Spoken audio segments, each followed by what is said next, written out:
It's SGTV's first birthday, so we've created a special episode just for you. We'll be taking a look back at our first year of the channel, showing everything we've been up to, including speaking to Sparks, events, and some bloopers which you don't want to miss.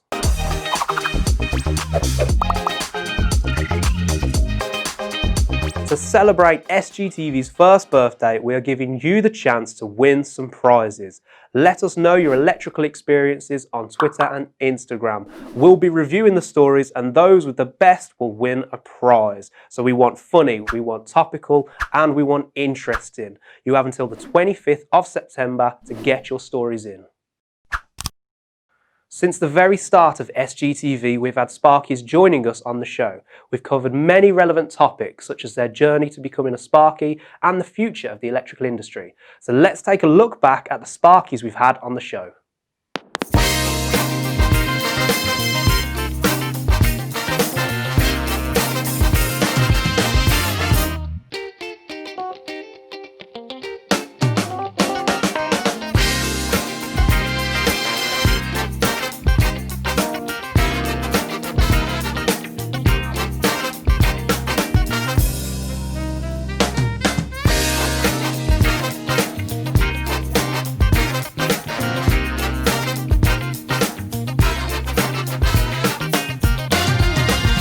Hello and thank you for joining us once again on SGTV. Today we are joined by our very special guest, Mr. David Savoury from DSES. Thank you for having me here today. Thank you for coming on, Dave. How are you doing? Yes, I'm fine, thank you. Nice to be in sunny Tamworth. One of the things we hear a lot of the benefits of working for yourself. Even, things like, you get to sit back and look at a job and think, I'm proud of that. That's, it's a good feeling. But have you ever had any like bad, funny, weird experiences on site with customers that stick out? Oh yeah, and just to take what you just said first, that you are exactly right. And I remember in my last job before I took this on, which was an office-based job, because I came in from the comms industry, but the last job I had was office-based. And I remember sitting in the pub with a couple of guys thinking, I've had enough of this. I get to the end of my day and I can't account for what I've done. I don't feel like I'm making a difference. I want to be able to get to the end of the day and stand back from something and say, look, I've done that. You've accomplished something that's been accomplished. And look at my happy customer. Look at them grinning away there with that fistful of money that they're going to give me because they're so pleased with what I've done. And that was one of the reasons for wanting to get into the trades, was to have that, to make your day feel like it had actually counted for something. But as for odd experiences, obviously there are positive ones, there are negative ones. I don't know, a couple of, I suppose, one of the perhaps weirdest ones was when I was wall mounting Guy's TV in a bedroom, and he came out the shower completely naked to check that I had it on the level. That was a bizarre one. Yeah, and another one where I was hanging someone's ceiling light in the hall, and the guy said to me, like, I've got to go and use the loo. Is that okay? Yeah, you squeeze past me, off you go. And he goes into the WC just there and proceeds to do pass a very loud and smelly motion with the door open. Nice. With me just like, a metre and a half away. I suppose if there's motivation to get the job done quicker, that's it, isn't it? Well, exactly. Yeah, those are a couple of places where I couldn't quite get out fast enough. But I suppose the other ones as well are the ones where they stand and watch you. Unfortunately, fairly few and far between these sorts of experiences. Over your shoulder. But yeah, I had one where the landlady was just over me the whole time while I was working, and I wouldn't mind, if you were chatty and she was just shooting the breeze or whatever and being friendly. But no, it was just stony silence, just standing over me the whole time I was working away. Or another one where the guys' kids were watching me work, older kids as well, like teenagers. Shouldn't you be on YouTube or the Facebook or whatever it is you do these days, Instagram or something, instead of watching not bothering me. Yeah, instead of watching me going about my day. So yeah, there are some oddballs out there. Fortunately, they're few and far between in my experience. Yeah. But yeah. Hello everyone, welcome back to SGTV. We have Nick Bundy on the show today. How you doing, Nick? Right, mate, how are you? I'm very good, thanks. We've been eager to get you on the show for quite a while. You are doing quite well on social media as well, aren't you? You seem to be getting a lot of attraction from other companies, other Sparkies out there. So how's all that come about? Well, the whole YouTube thing. So I never really watched YouTube. Well, I watched YouTube like just general stuff as you would, but I never knew there was a tradesman bit for it, should I say. And it was just one day out of the blue, I was on an electrician's forum and DJR, Chris, one of his videos got popped up. So I thought, oh, let's have a look. Clicked on another one. And another one. And you got the dark hole of YouTube where you end up sitting there for 6 hours and you've watched countless videos, and then I found another guy and then another guy and another guy. And I would sit there and watch them religiously. But because I sort of found them later on where they'd already made, I don't know, 50 videos each, it sort of consumed me a little bit. And it was great for me because I've only ever learned realistically from one domestic electrician. I was taught in his ways, I've copied suit of what he did. The way he does a fuse board, the way he pulls cables, this and that and the other. To then see how other guys do it, realistically, if you're a self-employed domestic electrician, you don't run into any other spark on a job. This is my job, this is my house, this is the way I'm doing it. So to pick other ways up of how they did it, and then products they were using, the vans that had it backed out. So I sort of watched it, and I thought, oh, I might give this a go. You know, everyone that's doing it is a bit older than me, out my area, the jobs they're doing is just different to ones I would do slightly. And I literally said to my other half, I've got an old GoPro, I'll give it a go, see how we get on. So I said to him, 10 videos, if it hits off, fantastic, I'll carry on. If it goes nowhere, and if I'm not enjoying it, I'll stop. And then it got to like the third video, and all of a sudden it just sort of exploded, which I wasn't prepared for. I remember, because I used to get emails from YouTube, every time I got a subscriber, I'd drive my other half insane. Got another one, got another one. And I got to 100 and I was like, right, I'll turn the notifications off now because it's not around lording it up. Yeah. And every single friend, I've texted my family and whatnot, I got to 100. Then we got to 1,000. I was like, this is just crazy. And I remember my van got broken into again. So I sort of did I want to do a video on doing my van. It just rocketed from, normally my views would be around about 1,000, 2,000 on a video. And I think it's now on nearly 70,000. Per video? No, just on that one video. So I'm a top video. And it was just absolutely unreal. But then that brought in a massive bunch. So, but at the same time, I set an Instagram up to sort of go hand in hand. So if you put a new video out, you let everyone on Instagram, vice versa. You can get a bit more personal interaction with Instagram, direct messages, or put a picture out where you've not got to sit there and explain exactly what you're doing. You just put a nice picture of your van on your toolbox, or I'm doing this job today. And it's just sort of exploded from that. And then obviously when I got to a certain point with subscribers, then companies started jumping on board and saying, oh, we like what you're doing. Can you have a look at this product for us, or can you give us a shout out? Can you do this and that? Yeah, it's just going from strength to strength, to be honest. So I'm enjoying it. It's a lot of work compared to what you think it would be. Being self-employed, I've got my own paperwork, I've got 3 kids, mortgage to pay, and then trying to teach Adam the ropes. And then on top of it, I've got emails, messages, videos, and everything in the background to try and answer as well. If you enjoy it, then. I'm enjoying it. So I'm going for the ride. I'm going to go for as long as it lasts. For all I know, it could stop tomorrow. If it wasn't enjoying it and it was a bit of an effort or a stress, I'd stop it. Because, and if it's helping people as well, doing the same thing you were looking for, then massive benefit. Because I think when I was at college, if there was YouTube videos to help us out, you got Sparky Ninja, when he did the 18th stuff, all the other guys that are putting content out there, it was free learning, it's invaluable really for what we want. It just wasn't there when I was that age, and it wasn't even that long ago. And now you've got the internet, which you can find anything on. But I think goes to the discussion as well, which people do come up with: how much you put online, how much will you put on for a DIYer to then watch? You try not to show absolutely everything in your video because you don't want to come across as this is a how-to video. I'm not doing a how-to, because you've only got someone to copy it, end up hurting themselves, and then you're liable to a degree. At the same point, I want to put stuff out there when you don't get taught in college of how to lift a floorboard up, or if you lift a floorboard and there's pipes below, or how to chase a wall, if it's a concrete wall, a dabbed wall, a stud wall. There's so many variants where you can try and get it in a video where it's going to be helpful for someone who's in the right position, but not over the top. Sure. So, I mean, you can only show as much as you can show. You start showing the whole video, you're going to start entering a different realm. The video will be over an hour long, which no one wants to watch. But then obviously you're getting critique at the same time. So I could do one thing one way, there's always someone else that'll do it a different way. To them, you're wrong, and you will get criticised for it, which you've got to take on the chin. I took it to heart to start with, and a few times I just thought, do I really want the hassle, like the people giving me grief for no reason when I'm just trying to put stuff out there to help people and myself? But you'd always get someone in any sort of shape or form that think they're better than you, or they're right and you're wrong, and you just go, whatever. Yeah. I just don't. You got to learn just to not care, haven't you? Really. So fine, mate. If you want to believe that, that's fine. Okay.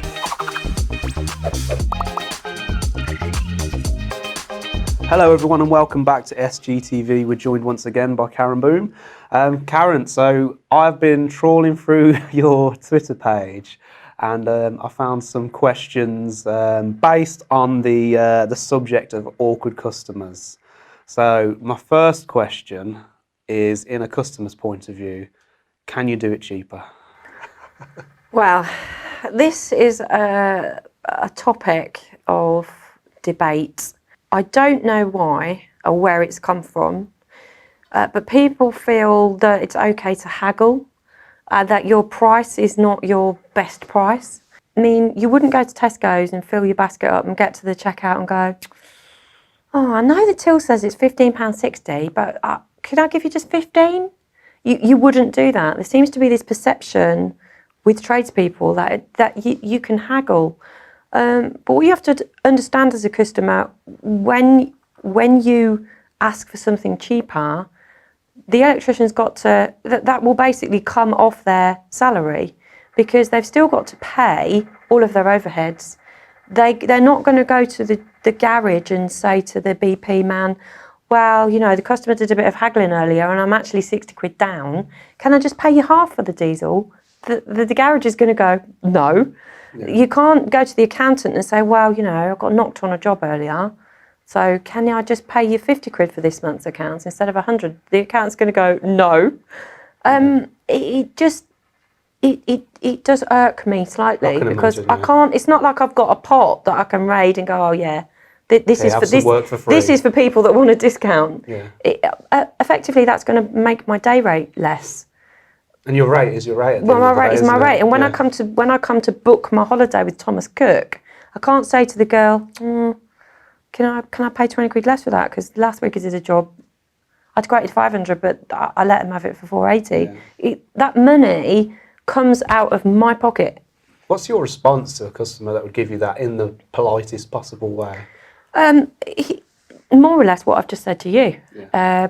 I do just think that sometimes people don't understand what they're paying for. I mean, I had a comment recently where somebody said that they thought that what I charged was a lot for 20 minutes work.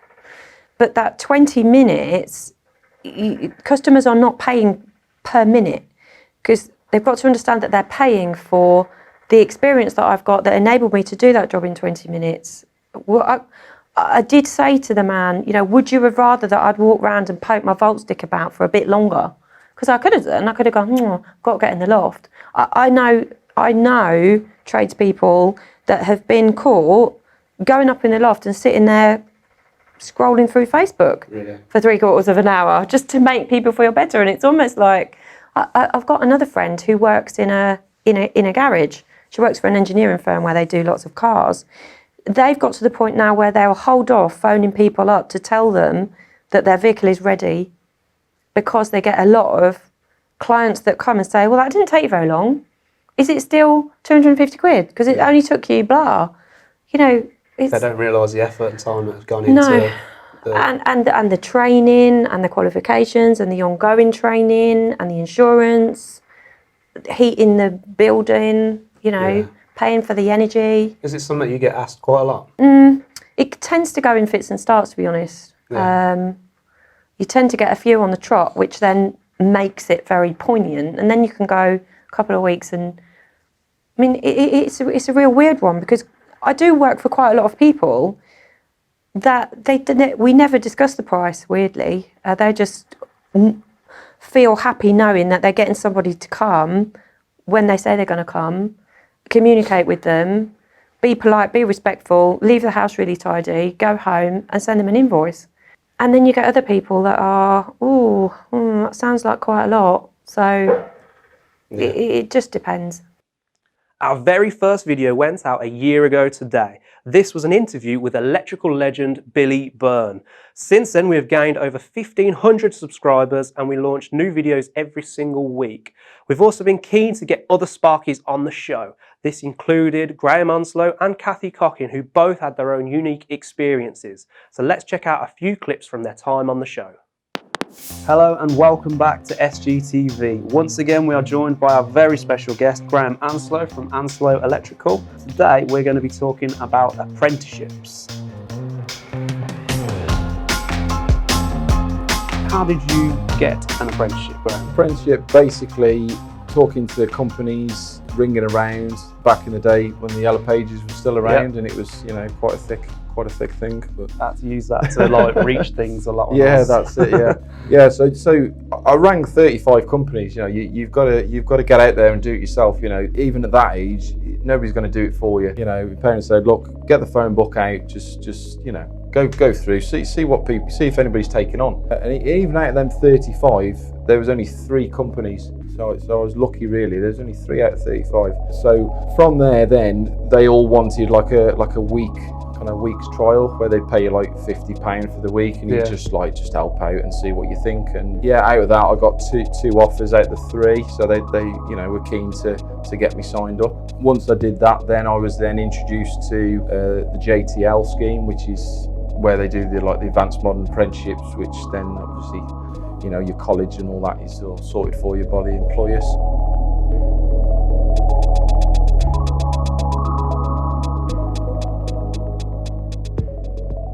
Do you find, I mean, I remember when I was at school, it was very much embedded into you'll finish your GCSEs, you'll go to college, you'll go to university, and you'll become a teacher like all of us. And there was no push or mention really for trades at all. Yeah. And would you agree that it's just it's not talked about enough in school? The thing is, you know, I never really, you know, it doesn't matter now, but I wasn't really that keen at school, and, you know, I was a bit of a joker, and, you know, at 16, 17, I didn't know what I wanted to do, but luckily, like I say, through my parents, my dad always wished he had a trade, so he basically said, you're going to be a plumber or electrician, so that's it really. So I kind of went with that. I didn't really kick much of a fuss up. I thought, well, you know, I've always been good with my hands, and I like things neat and tidy, and, you know, a bit of OCD, which I think that helps with, you know, being an electrician and being clean and tidy, which we're not known for some reason. I don't know why. Yeah. But yeah, that's how it all started really. Hi everyone, welcome back to SGTV. We're joined once again by Kathy from Little Miss Electrical. I think we're going to be talking about your team, which is mainly an all-female team. Can you tell us a little bit more about that? So yeah, at the moment we do have an all-female team. So I've got a female electrician, Lizzie, who works for me, a female apprentice, Brittany, who qualifies next year, and then myself. And we do also have another lady called Sam who works for us. I have had a male electrician work for me before, and I've got a young lad on work experience. But we do get a lot of good feedback from customers about the female staff. Yeah. I went to price a job yesterday for a guy who was a church warden, and he was going, I just can't believe you're all women, I can't believe it's so many women, and that you're electricians, I can't believe it.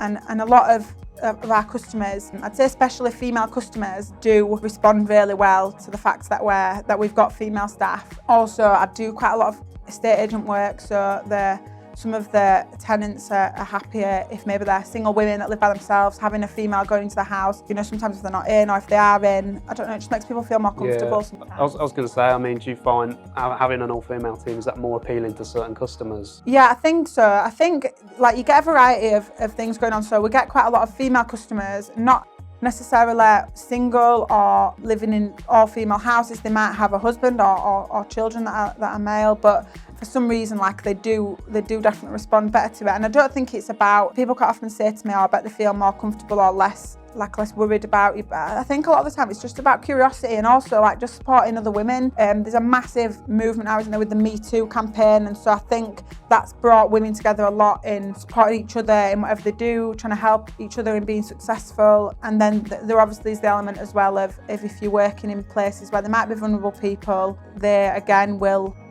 feel more comfortable using females. I've done work before for Leeds and Yorkshire Housing Association, and we were going to a property where there was a vulnerable tenant, and she wouldn't allow male contractors in a house, and it did take them a while to track down a female electrician. So that there's jobs, like I say, where they need it, there's jobs where they like it, and then there's the other work like the chap at the church who were just really interested by it, like they're just really curious. Over the past year, SGTV has been on the road to electrical shows up and down the country, chatting to many Sparkies along the way. SGTV was actually launched in September 2019 at Elex Coventry, where we took our Time is Money Challenge board, where many Sparkies had a go and many failed. Hi guys, we're here on the Scolmore Group stand. Just behind me we've got the Time is Money Challenge board. So over the course of the 2 days you're going to see guys competing to find out who's the fastest overall, and hopefully be the fastest guy or girl will win a prize. Hi guys, we're back here on the SGTV stand and we've got Graham who's going to have a go at the Time is Money Challenge. Graham, how do you think you're going to do? Oh, I think I'm gonna be better than everybody else. Better than everyone? Yeah, definitely. He's set the tone now. Joined by Shaheed, who's going to have a go at the challenge. How do you think you're going to get on? Give it a try and see how it goes, yeah. Okay, so fastest time still is 2 minutes 7 seconds. So, I mean, I'll quickly brief you on what we've got to do. Other trades in your way. So, plumbers have plumbed over your SCU. Open the drawer, take the fuse out, put the fuse back in, close the drawer as though you've changed the fuse. Chisel out all the plaster, or as much of it as you can, so you can get a double socket in there. With earth sleeving, folded over terminals, using the tools provided. 3, 2, 1, let's see ya. Got a crowd appeared now, Shai, they're all watching. Right then, first part of the challenge. Fuse out, fuse back in, nice and quick, close the drawer, move on to the second part. 4:31. Tell me when you're done, we'll stop the clock. Nearly there. Okay, no. Stop.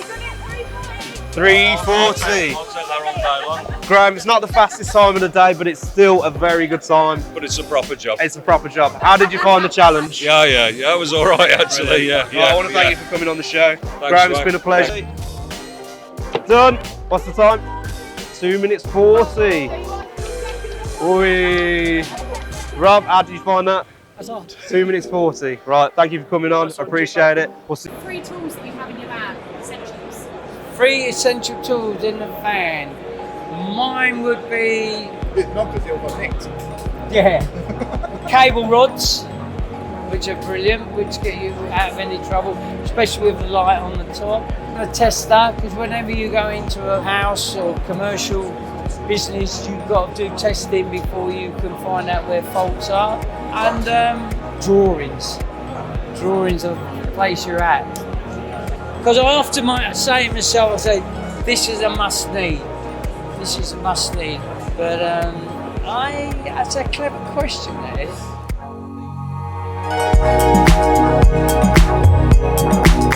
Yeah, it's nice that you come along at the Elect show near Manchester.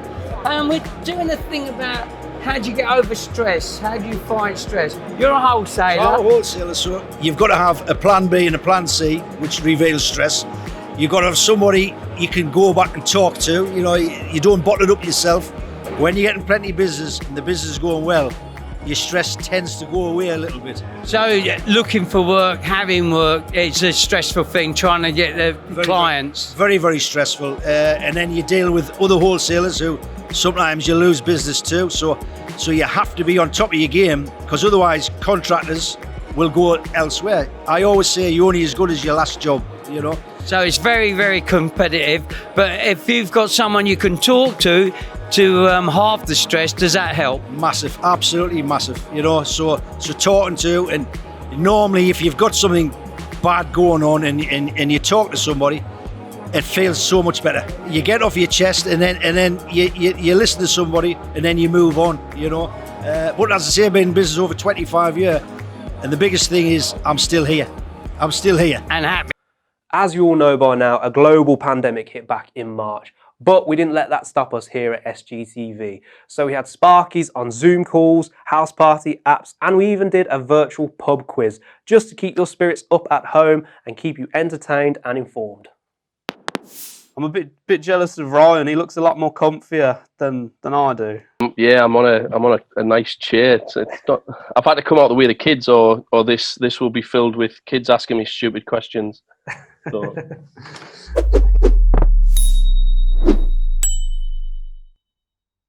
Hello everyone and welcome back to SGTV. Today we are joined by Ryan Dempsey from E5.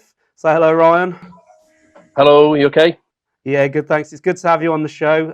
We've been after you guys from E5 for a while, and we've also got Paul Chafers and Richard Townsend from Napit joining us today.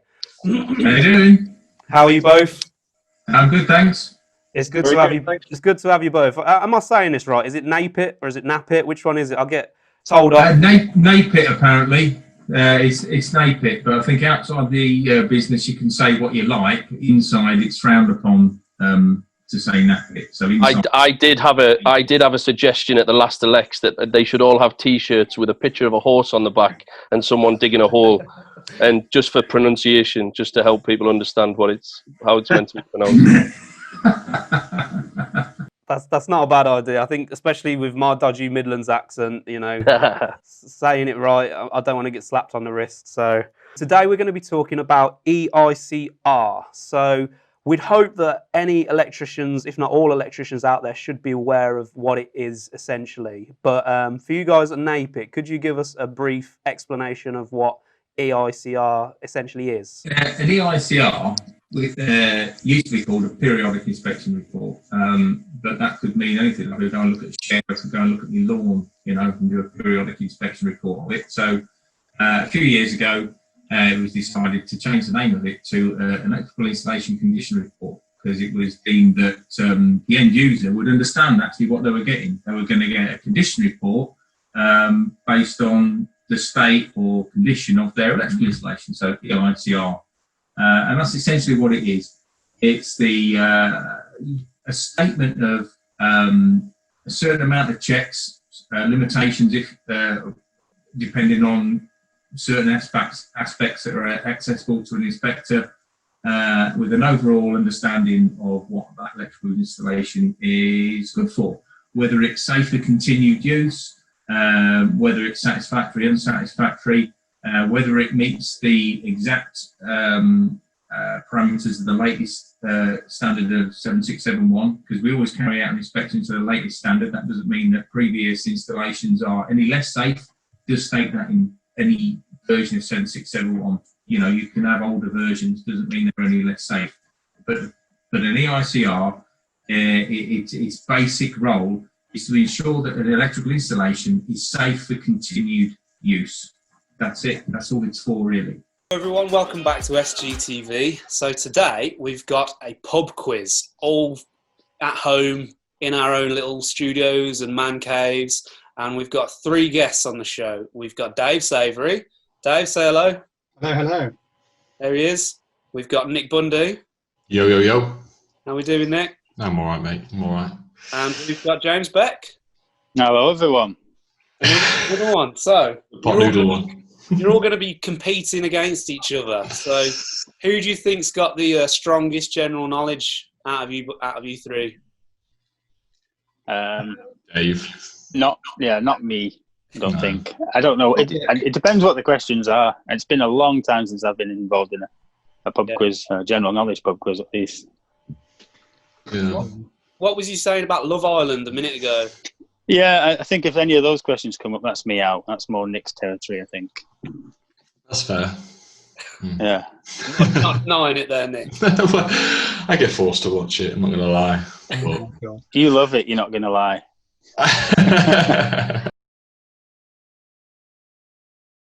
don't even know who Jennifer Saunders is. Is that a film? No. Nick, what's your answer? Davo Savo. Sorry? Davo Savo. I don't even know the names. Baby Spice, that'll do. This is just a stitch up again. I might as well answer first. James Bond film, I don't know. No idea. Spain.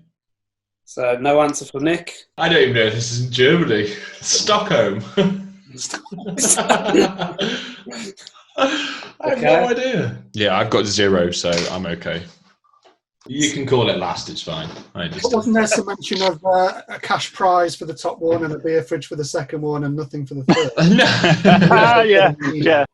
Well, what a year it has been. We want to thank each and every one of you for your continued support, and we definitely couldn't have done this without you. Here are some bloopers that didn't make it into the videos. But now, does this take flex and single cables, or is it just single cable? Yes. Nicest thing I found, that you can actually take the connecting bit out quite easily.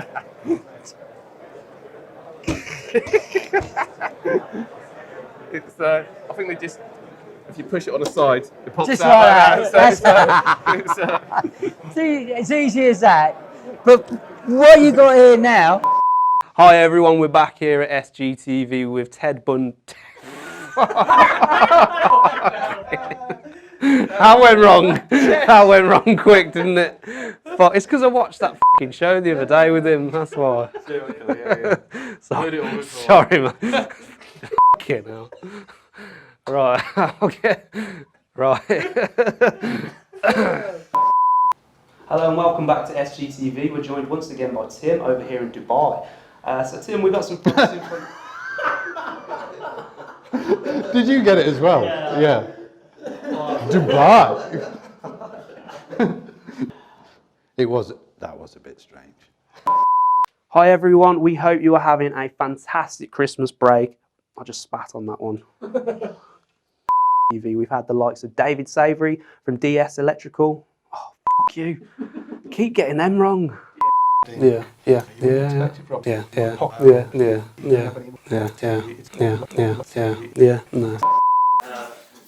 What are we doing now? You talk about your BSI products. Manufactured in Sangalo. Yeah. Audio. Yeah. Yeah. She's makeup, that's that one. Yeah, that one. That one. Are we talking into that one? This one. Are you talking into that one? I'll talk into that one and then it's you talking into You that don't one? say a lot anyway. But don't get any of that. Yeah. Oh, LED strip. I'm all into these things at the moment, the 24, but that's the Incept. Oh, hang on. That's my missus ring. Hang on a minute. Christine, I'm just filming something. Can I ring you back? All right, bye. Some excellent calculators and stuff on there as well, which are handy to use on site. But it's good to be able to see the product listings as well. So there's plenty on there. So I think that pretty much wraps it up for today. And if you'd like to find out more, please do like and subscribe, and you'll be able to see more from me and more from David on our SGTV channel. So again, would like to thank you and hope to hopefully see you again soon.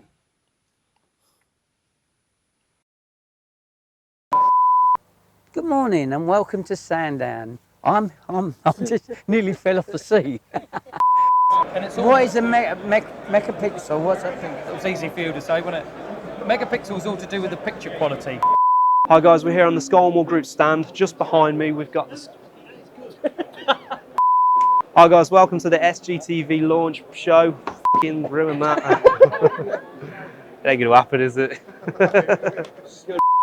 If you want to know more about Scolmore Group, watch SGTV and hit this surprise button, subscribe button.